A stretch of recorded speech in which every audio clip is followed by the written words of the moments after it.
Hi and welcome to our online service. We have an amazing word for you today and I believe it's going to bless you. But before we get into the word, I would like to thank you for giving and supporting us here at Limitless. Today, let us give with gratitude, knowing that our God has given us in abundance and that He lavishes us with all good things. Giving online is now easy. You can pick any one of the ways and all the details will be on your screen. Now, let's get into the word. Lord Jesus, thank you for this time. Thank you for this word. Lord, we believe that you're going to do something powerful today with this word, with this sermon.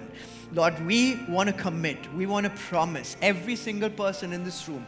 We want to promise that we are going to give our full attention, our complete attention to your word. Today, we want to hear from you. We won't miss this word. In Jesus' name. Everyone said? Amen. If you said amen, you're paying attention. Okay, you promise God that you're going to pay attention. All right, let me start by first welcoming everyone who's joining us online. Welcome to the Word. So glad you could make it. Also welcome everyone in the room.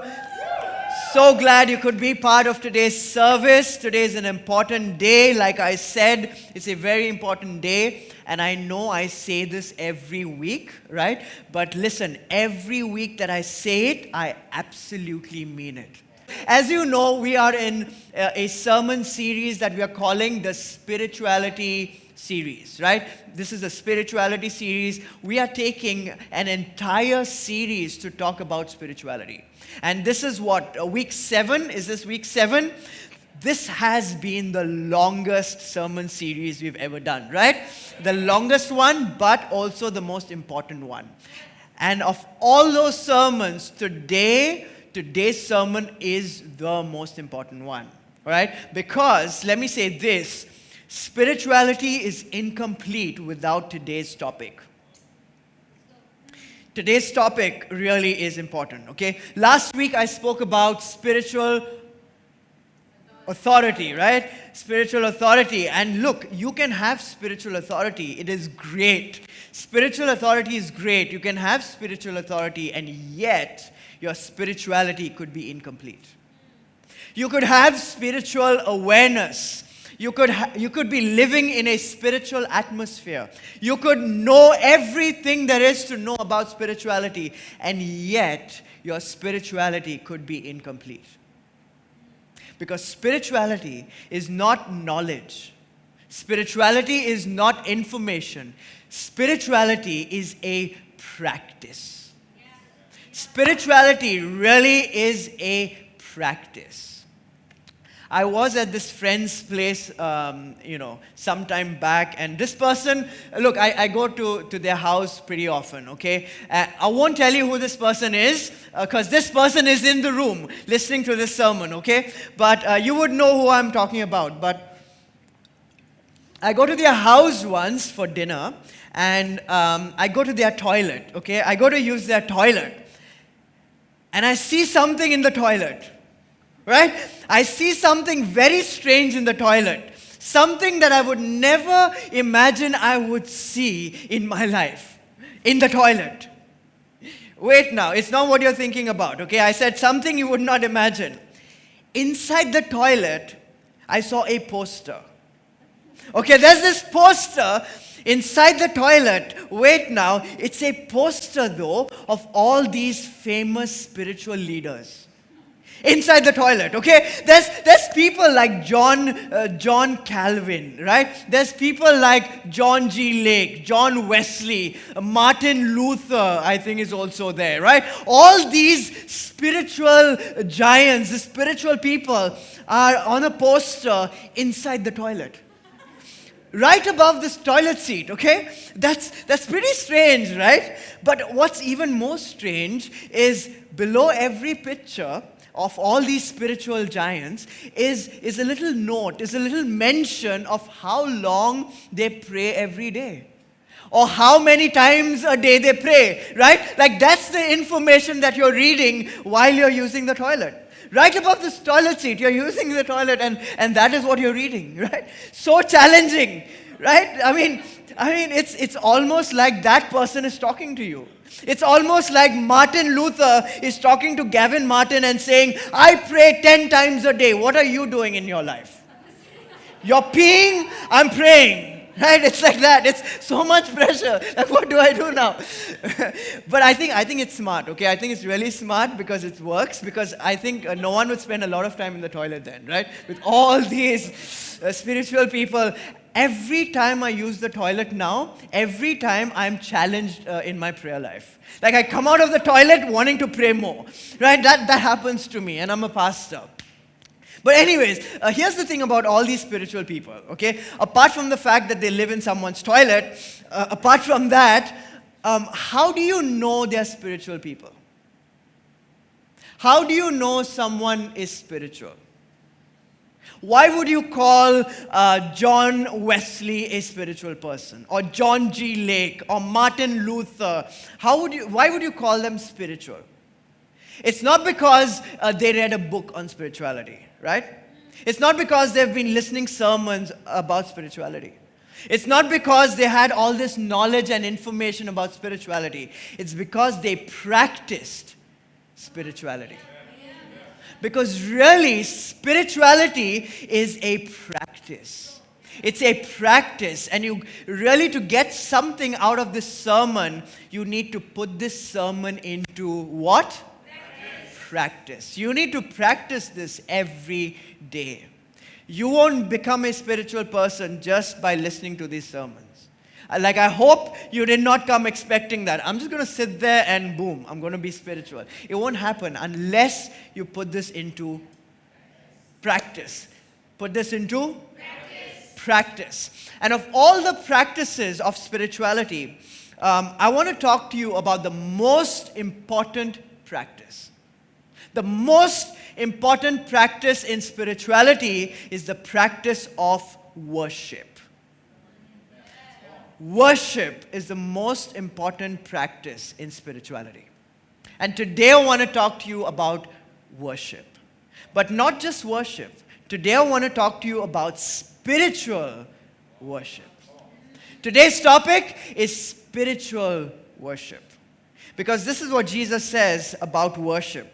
He says, for God is spirit. So those who worship Him must worship Him in spirit and in truth. Worship Him in spirit and in truth. Jesus here is talking about spiritual worship.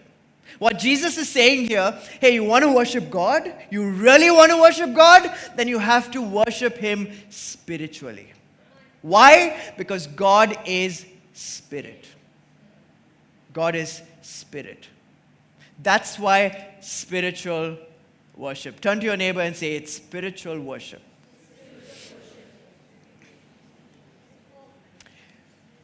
So if you're talking about spiritual worship, right, you're telling each other it's spiritual worship, is there any other forms of worship? Are there any other different ways of worship? There are. There are many ways of worship, right? There are many different ways of worship. And the most popular way of worship, the most popular type of worship is emotional worship. That's the most common worship all over the world. Most people all over the world, in fact, most people in this room, most people watching online, if you're absolutely honest now, if you think about it, then most of the time we worship emotionally. We worship emotionally, right? Because it's only after you get that certain feeling in worship, you think, this is worship. Right? It's only after you hear that certain song, other songs are good, but this song, oh my God, this song, you get that feeling, it feels so right, it feels so good, it feels like worship. And you're like, yes, I'm in worship now, right? We worship emotionally. It's a feeling. It's a feeling. Feeling is part of your soul. Let me ask you a question. What's your favorite worship song? Come on, shout out some worship songs to me. One person, okay? One person each. Come on. Favorite worship song? Defender, Jireh. What? Promises. Is that a worship song? It is. Okay, maybe. All right. My worship song, my favorite worship song of all time has to be Oceans, okay, by Hillsong. I know it's a little old, but I love that song. That has stuck with me, like through seasons. Like I have seasonal favorites, like right now, I think it's Chattan, right? I love that song. But one song that has stuck with me is Oceans. I really love it. And man, I can put that song and I can feel it. I can really feel the ocean. Like really, I can feel that. I really connect. That's my favorite song, really. Right? But maybe to you, that song is old. Maybe some of you are like, hey, Oceans? I like Jaira. I like, Promises, right? Because that's your favorite song. Now, it does not mean that Jaira is more anointed than Oceans. It does not mean that Promises, Adi, is more anointed than Oceans, right? I'm your pastor. Don't tell me your song is more anointed than my favorite song, right? But it also does not mean that my favorite song is more anointed than yours.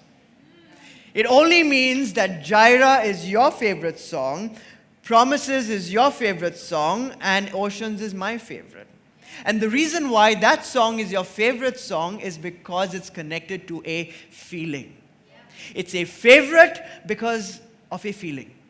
It's a favorite because of a feeling, right? And look, I'm not saying worship songs are not anointed, okay? Not at all. In fact, quite the opposite. I believe every worship song is anointed. I believe God anoints His worship leaders. I believe God anoints people to write songs for His glory. So let's write songs. Let's write more worship songs. Let's create more worship songs for His glory. New songs. Let's not just do covers. I'm a big believer. That's why I love Limitless Church, because we're always writing new songs. We are creating music.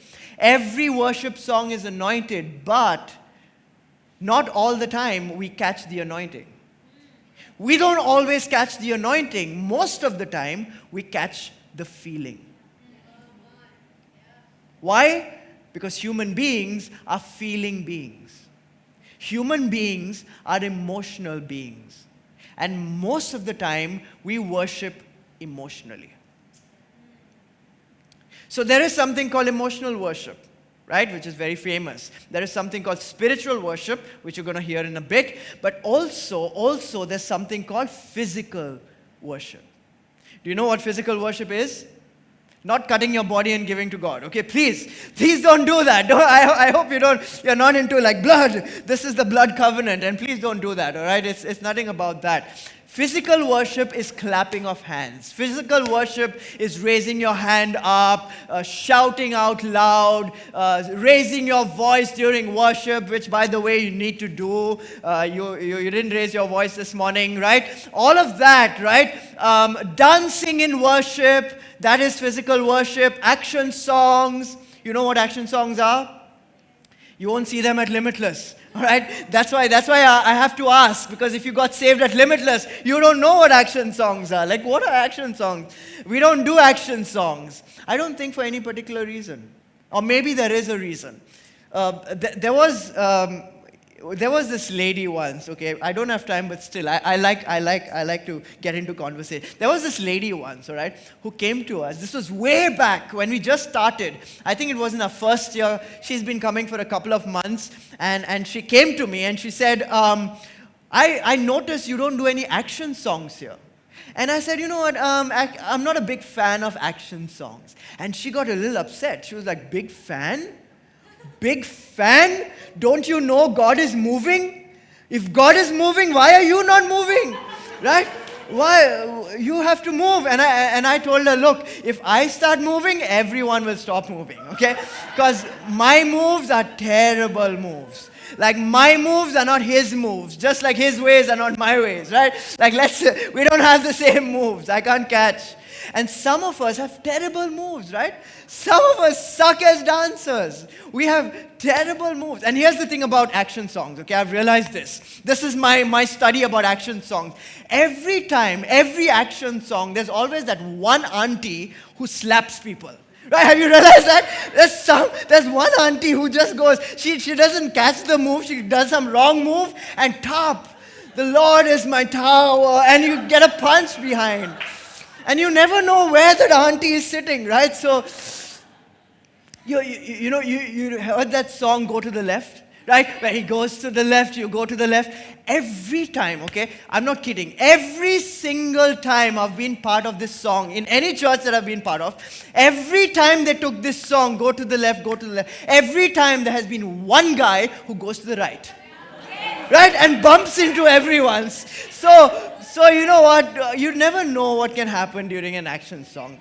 So to keep you safe, we are keeping away from action songs, okay? For your safety and security.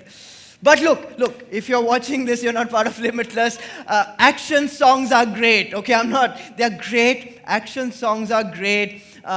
Crying out during worship is great. Clapping your hands is great. Raising up your hands, singing out loud is great. Crying in worship, tears in worship is great. Expressing in worship is great. Emotional worship is great. Physical worship is great. But Jesus says real worship, true worship, is spiritual worship. That is true worship. And today I want to teach you spiritual worship. In fact, I want to simplify spiritual worship for you. I want to demystify spiritual worship. I want to make spiritual worship so simple and so practical that you actually practice it every day. And to do that, I need to take you to the story behind this scripture. Because there is a story behind this scripture that I just shared. Right? When Jesus says you have to worship in spirit and in truth, he says that in a story. He says that to a woman. We don't know the woman's name, but the whole world knows her. In fact, all of history now knows her as the woman at the well. And I want to read her story to you. So if you have your Bibles, open your Bibles to John chapter 4. John 4, verse 3. I'm going to read from verse 3. So, talking about Jesus now, it says he left Judea, returned to Galilee. He was traveling from Judea to Galilee. And he had, everyone say had. He had to go through Samaria on the way. Eventually, he came to the Samaritan village of Sychar, near the field that Jacob gave his son Joseph. Jacob's well was there, and Jesus, tired from the long walk, sat down beside the well about noontime. Soon a Samaritan woman, everyone say Samaritan woman. A Samaritan woman came to draw water, and Jesus said to her, "Please give me a drink. Please give me a drink." He was alone at the time because his disciples had gone into the village to buy some food. The woman was surprised, for Jews refused to have anything to do with Samaritans. And she said to Jesus, "You are a Jew, I am a Samaritan. Why are you asking me for a drink?" And then Jesus replied, "If you only knew the gift God has for you and who you are speaking to, then you would ask me, and I would give you living water." Living water. Turn to your neighbor and say, "I want living water."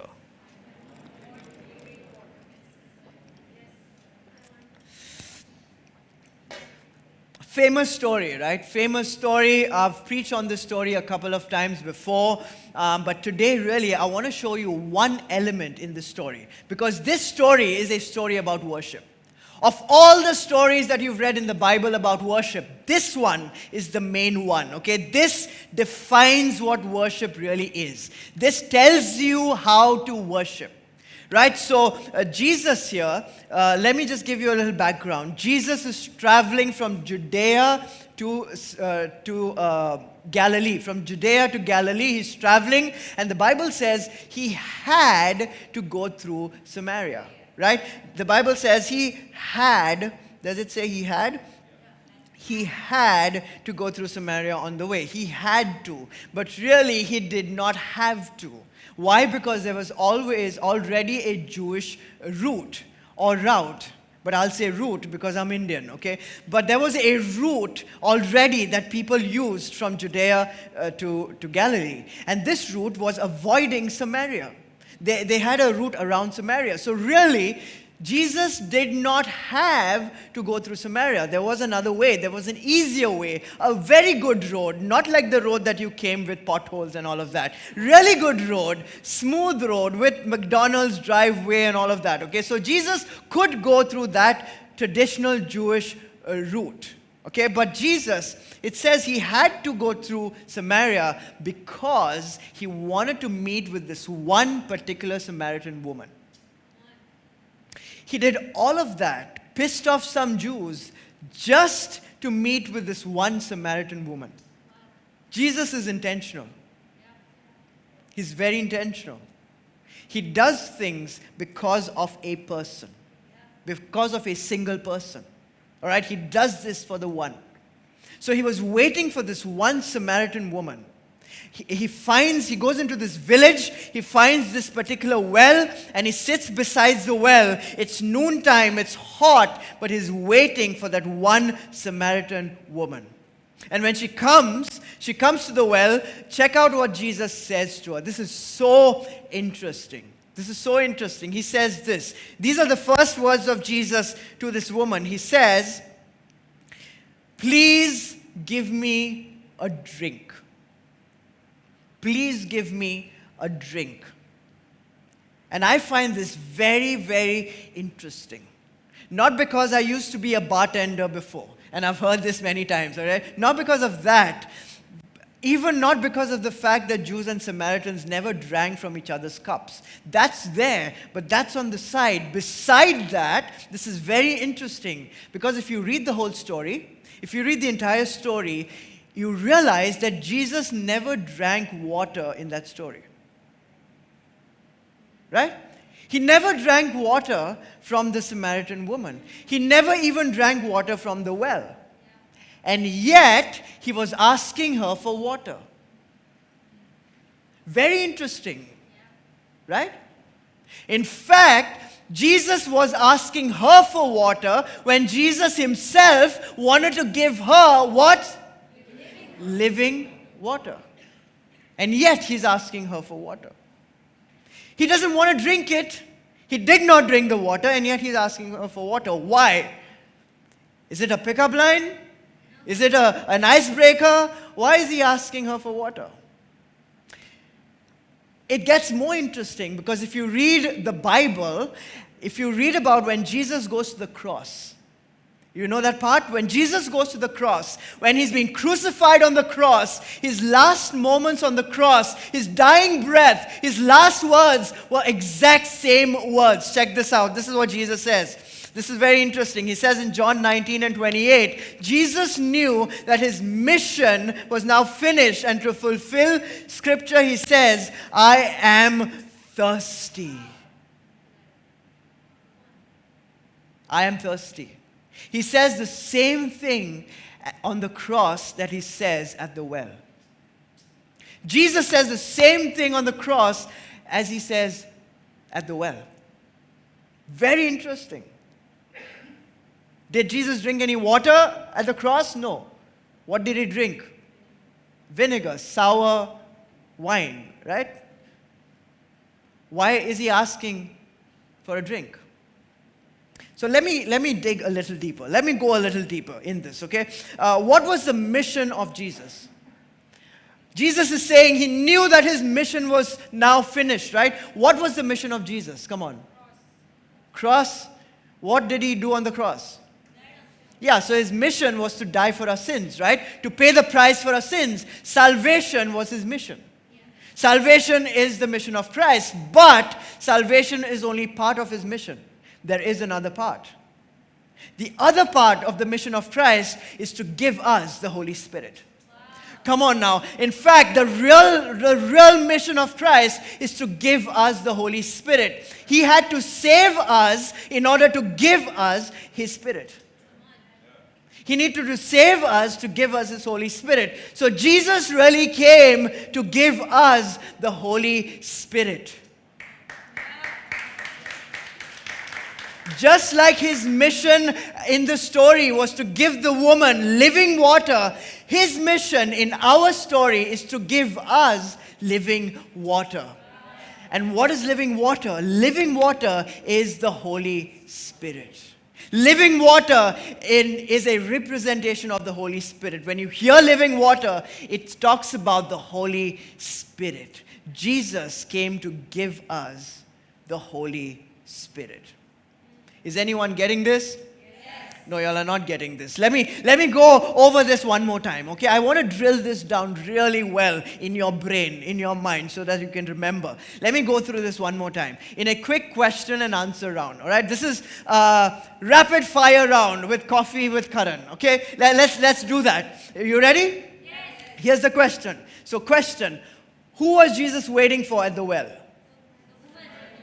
Answer, the woman, right? Samaritan woman. Question, why was Jesus waiting for the woman at the well? Answer, to give her living water. Question, what is living water? Answer, the Holy Spirit, right? But wait a minute. Question, isn't this story about worship? Aren't we talking about worship here? Isn't the topic worship? Isn't this story about worship? Then why is Jesus talking about the Holy Spirit? Answer, because the story is worship, but the subject is the Holy Spirit. The story is worship, but the subject of worship is always the Holy Spirit. Just like your song might be a song of worship, but the subject is the Holy Spirit. Just like your experience might be an experience of worship, but your subject is the Holy Spirit. Just like your expression, whatever you do in worship, right? Action songs, whatever you do, maybe your expression might be an expression of worship, but the subject is the Holy Spirit. Just like your practice, every day is a practice of worship, but the subject is always the Holy Spirit. And today what I'm trying to do is shift your focus from the practice to the subject. Shift your focus from the song to the subject, because the subject of worship has always been and will always be for all eternity the Holy Spirit. That's the subject. Every time you go to Jesus with your worship, every time you go to Jesus with your prayers, every time you go to Jesus with your pain, with your suffering, with your problems, with your shame, right? Just like the Samaritan woman, she went to Jesus with her shame. She was carrying her shame at the well. Because if you read the story, it'll tell you that she was married 5 times. Which means she was divorced 5 times, which means she was shamed 5 times, because back in Jesus' day, in a divorce, it was the woman who would be shamed. So after all that shame, now she was living with another man without even getting married to him. After all that shame of 5 times, she was living with a 6th man outside of marriage. Not because she was shameless, but probably because no man was willing to accept her now. This was the only guy, probably the 6th guy, who was willing to accept her. Why? Because she was living in shame. She was living in shame. No one wanted to be seen around her or with her.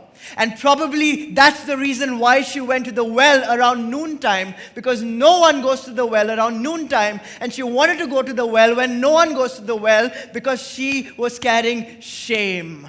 She was carrying shame wherever she went. But Jesus was at the well, right? Jesus was at the well at noontime. Why? Because Jesus was waiting for the Samaritan woman at noontime, because Jesus knew she would only come to the well at noontime. Why? Because Jesus knew her shame. Jesus knows your shame. And the reason why he was waiting at the well for this woman was to take her shame away from her. Because guess what Jesus said to the woman? What was the first words? Give me a drink. Give me a drink. But hey, Jesus never drank water. So Jesus was not asking for water. He was asking her for a shame.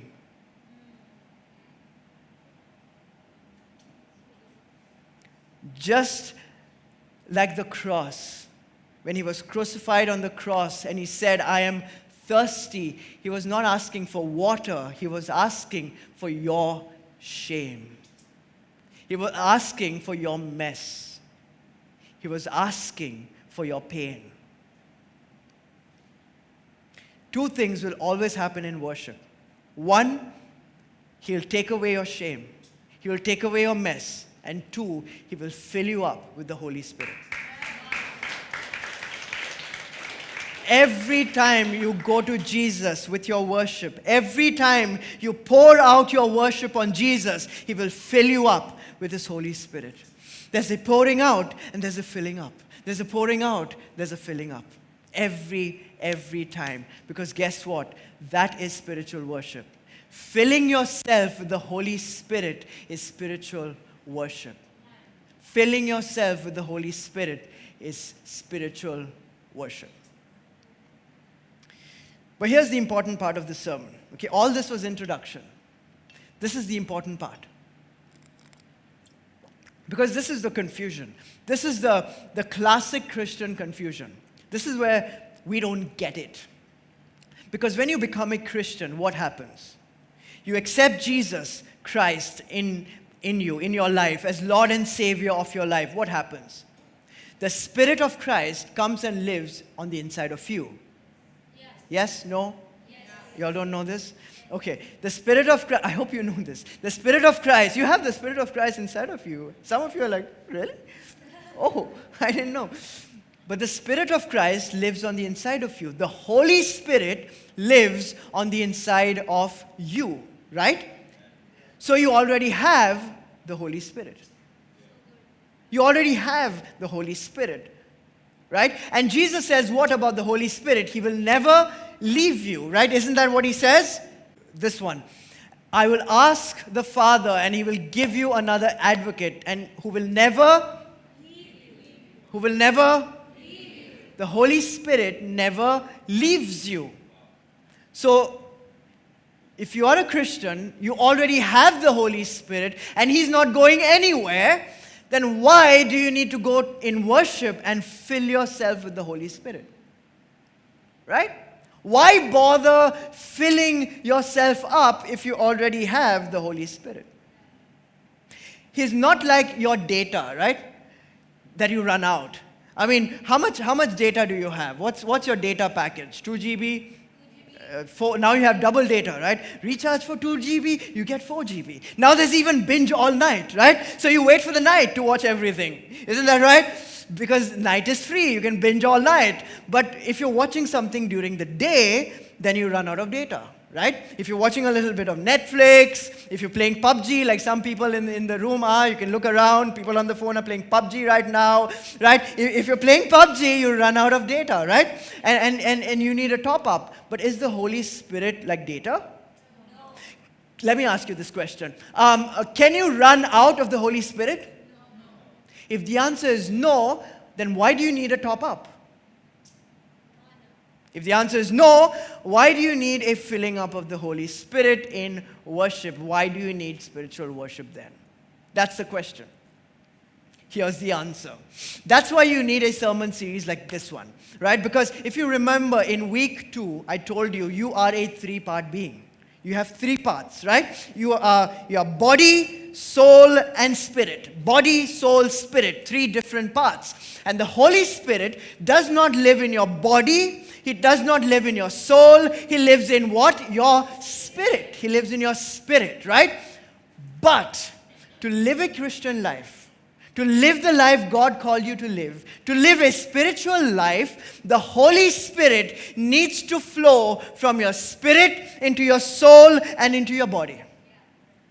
That's where the magic happens. That's where miracle happens. That's where transformation happens. That's why we don't see anything, because He's not flowing. Right? The Holy Spirit lives in your spirit. That is His address. That is His home. That is His residence. He lives there. But you cannot keep the Holy Spirit in your spirit. You cannot keep the Holy Spirit in lockdown in your spirit. You need to let Him flow. You need to let Him out. You need to let Him in your soul and in your body, because He needs to change things in your life. He needs to do some miracles in your life. He needs to bring some breakthrough, because He's got the power. Say, He's got the power. He's got the power, right? So in worship, what you're doing is really, you're not filling your spirit with the Holy Spirit, you're filling your mind with the Holy Spirit. So in worship, what you're doing is you're shifting your focus with your mind. You're shifting your mind to your spirit, away from your body. You're shifting your mind towards your spirit, and you're opening the door and you're allowing the Holy Spirit to fill your mind.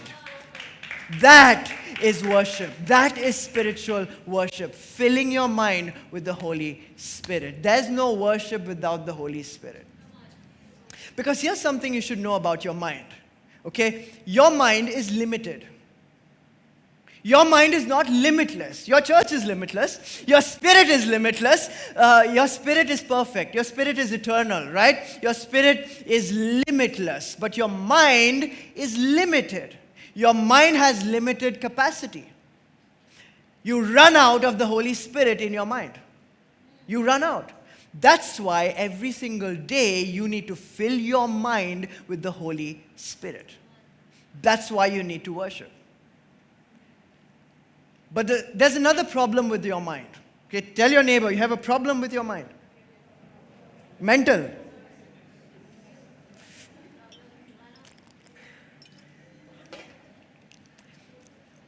There's another problem. Your mind, no, but this is true, okay, and it's not a joke. There's a problem. Your mind gets filled with junk. Have you realized that? You know why? Because you are filling your own mind with junk. Every day, throughout your day, a little bit of Netflix, right? A little bit of PUBG. I heard last time there was some Tinder also after church. A little bit of Tinder, right? All these things, right? And some of it is decent junk, okay? Tinder may not be, but, some of it is decent junk. There's really terrible junk that you fill your mind with, right? Really bad stuff. Really dark stuff. Terrible stuff you're filling your mind. That's why you need worship. Why? Because two things happen during worship. Every time in worship, there's an emptying of your junk and there's a filling up of the Spirit. There's an emptying, there's a filling up. There's emptying, there's a filling up. That's why you need worship. But here's the key. Here's the key. Now, listen up now. This is the key. You get this, you get the entire sermon series. In the natural world, what did I say? Worship is what? Emptying and filling up, right? Emptying and filling up. In the natural world, the emptying happens before the filling up, right? You need to empty bad stuff to fill in good stuff. You need to empty old stuff to fill in good, new stuff. I need to empty this water to fill in better water, right? In the natural world, the emptying happens before the filling up. But in the spiritual world, the emptying happens after the filling up. The emptying happens as a result of the filling up. So in the spiritual world, you don't empty your junk first and then fill up with the Holy Spirit. In the spiritual world, in the spiritual worship, you first fill up the Holy Spirit, and it is the Holy Spirit that empties your junk away. That is the key. You get this, you get your life sorted. And I want to drill this down. So I want to do a little demonstration. Okay, come now. You've been hiding too long. Get this off the stage. My water, my iPad. All right. Here's a demonstration. Okay, I really want you to get this. If something spills, forgive me. I'm not perfect. Do I have everything? I have everything. This is what? Not a shot glass, okay? This is your mind. This is what your mind looks like. Remember what I told you? Your mind is limited, right? Your mind has limited capacity. Your mind is not limitless, it's limited. And this jug right here is your spirit. In fact, your spirit is way bigger, okay? Compared to your mind, your spirit is limitless. But I can only carry this much. I don't have big muscles, so sorry. But this is your spirit, this is your mind. And what you can see inside is this jug is filled with water. Just like your spirit is filled with living water. Your spirit is full of the Holy Spirit. Full, completely full of the Holy Spirit. right? This is how your spirit looks like. But let me leave your spirit for some time. Now let's go to the mind. This is your mind. But your mind is never like this. Your mind is never empty. Why? Because you're filling your mind with junk, right? So let me get the junk. Where's the junk? Pepsi is the junk. No, I love Pepsi. I really do. But this is, oh, it's thumbs up? No, it's Pepsi. You fill your mind with junk throughout the day, right? So let's say a little bit of junk, right? This is how your mind looks like in the morning. And then you watch a little bit of Netflix, a little bit more junk. And then you play a little PUBG, a little more junk. And then you think about bad things on the way. You watch Twitter. Oh my God, bad things are happening, right? Oh my God, there's cases coming up. Third wave. Oh my God, third wave. Fear, fear, fear, fear. You're filling your mind. And then you watch Money Heist, and it's really bad. So there's so much junk in your mind with all that Money Heist. So this is what your mind looks like. Throughout your day, this is what your mind looks like. It's black, it's dirty, it's full of junk, right? Now, if you could just empty your mind, right? I could just empty this shot glass and all the Pepsi would come out and this glass would be empty of the junk, right? That's in a normal world, in the natural world. But there's a problem. You can never empty your mind. Have you realized that? You can never empty your mind. It is impossible for the human mind to be empty. I know there's a lot of talk saying empty your mind. There are videos of how to empty your mind. Meditation tells you you can empty your mind. You cannot. It is impossible. Sure, you can remove some things from your mind, but you cannot really empty your mind. A human mind is impossible to remain empty. If your mind is empty, you are dead. Okay? So you cannot empty your mind. That's why you need worship. And what is worship? Filling your mind with the Holy Spirit, right? So you get into worship. Okay, this is worship. Get into worship. Just like this. Just as you are, as messed up as you are, as dark as you are, as dirty as you are, as sinful as you are, as addicted as you are, just like this, you get into worship and you fill your mind with the Holy Spirit. Fill your mind with the Holy Spirit. Just as you are, come Holy Spirit, fill me up, fill me up, fill me up. But don't stop, because guess what? It's still dark, right? So fill me up. Keep on filling your mind with the Holy Spirit. Keep on filling your mind with the Holy Spirit every single day till your mind is now emptying of the junk, right? And see the magic happen in your life. This is the magic that happens in your life. This is the transformation that takes place in your life. Because now if you see, guess what is happening in your mind as you fill your mind up? Where's the junk? Where's the junk? Where's the junk? Who removed the junk? Not you. Not you. The Holy Spirit. This is spiritual worship.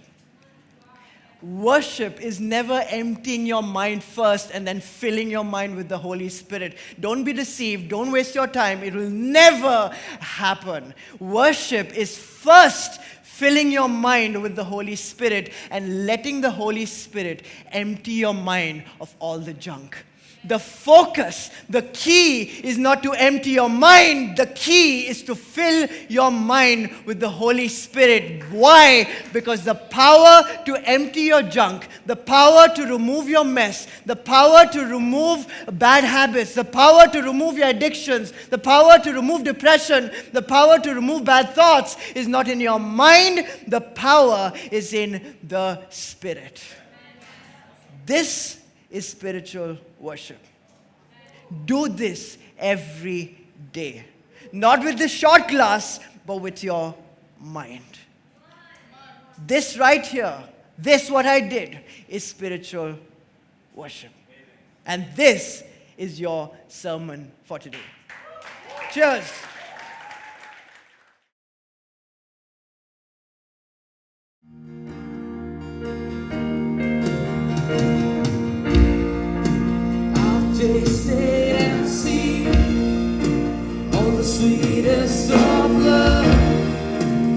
my heart becomes free and my shame is undone. Your presence, Lord, is nothing. There's nothing worth more that will ever come close. Nothing can compare. You're our living hope. Your presence, Lord. I've tasted and seen all the sweetest of love. When my heart becomes free and my shame is undone.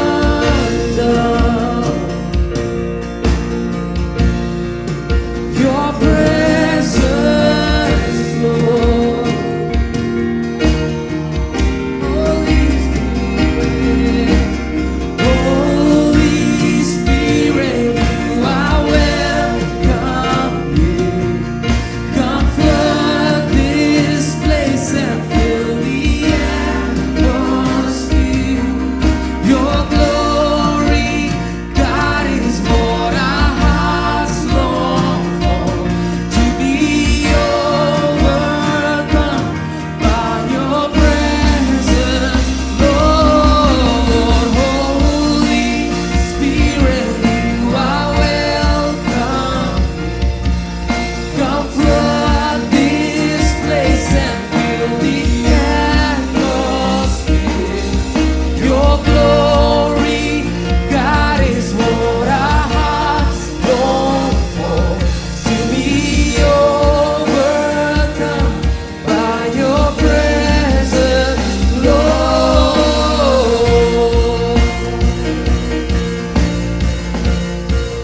Your presence, Lord.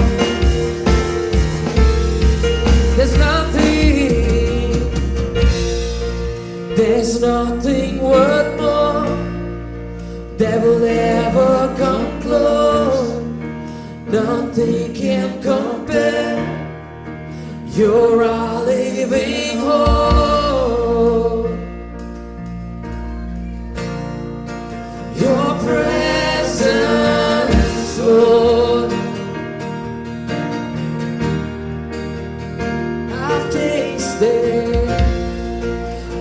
tasted and seen all the sweetest of love. When my heart becomes free and my shame is undone. Your presence, Lord.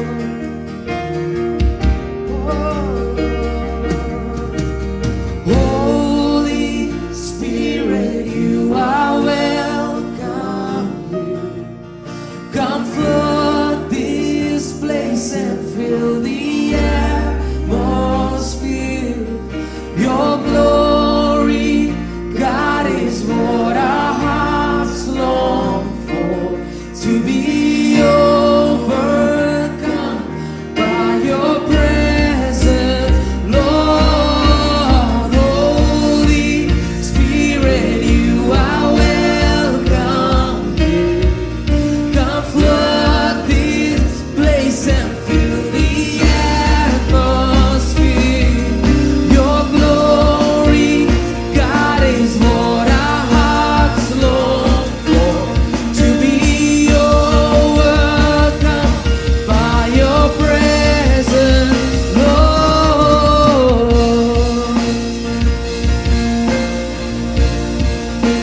It's all about you, Lord. Let us become. Let us become more aware of your presence. Let us experience the glory of your goodness. Let us become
last time. Let's make this our prayer.